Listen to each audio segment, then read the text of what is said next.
ఏమిటి చిత్తం ఏమిటి అంటే మొట్టమొదటిగా మనమందరం కూడా క్రీస్తు అనే బండ మీద పునాది వేసుకోవాలి. అంటే రక్షణ అనుభవానికి ఉండాలి. రక్షణ అనుభవం పొందిన ప్రతి ఒక్కరూ కూడా ఆ క్రీస్తుతో సహవాసం సంబంధం కలిగిన వారిగా ఉండాలి.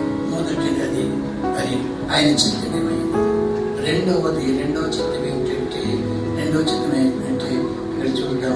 మరియు మద్యముతో మత్తులై ఉండకుడి, దానిలో దుర్వ్యాపారం కలదు.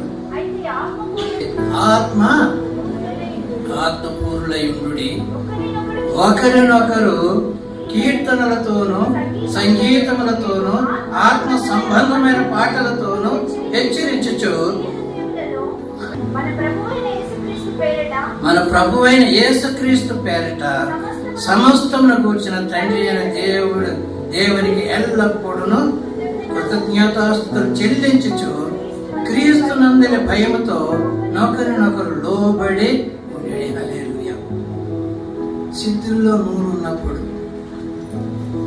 ఆయన చిత్తం ఏమిటంటే ఆయన చిత్తం రెండు అనేకమైనవి ఉన్నాయి. ప్రాముఖ్యంగా మనకి విశ్వాములైన వాడికి కావాల్సినటువంటి రక్షణను కాపాడుకోవడం, ఆయనతో సంబంధం కలిగి ఉండడం. రెండవది ఆత్మపూర్ణులై ఉండాలి. ఎప్పుడు ఆత్మపూర్ణులై ఉంటాము? ఎప్పుడు ఉంటాము? ఆత్మ కలిగినప్పుడు.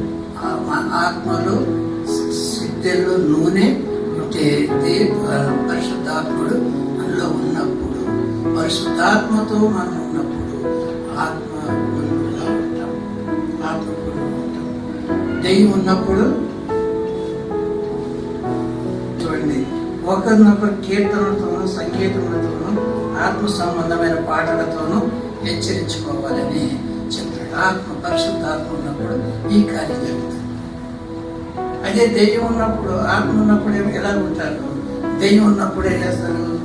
ఒకరి మీద ఒక సాడీలు, ఒకరి మీద ఒక కొనుగోలు, ఒకరి మీద ఒక కోపం, ఆవేశము, ద్వేషము, పగ, ప్రతీకారాలతో ఏమంటే దెయ్యం ఉంటే అలా ఉంటాము, ఆత్మ ఉంటే ఇలా ఉంటాము అని సత్యాన్ని మనం గ్రహించాలి. బట్టి మాటలు బట్టి కీర్తనలతోనూ సంగీతములతోనూ ఆత్మ సంబంధమైన పాటలతోనూ హెచ్చరించుచు హృదయములలో ప్రభువును గూర్చి పాడుచు కీర్తించుచు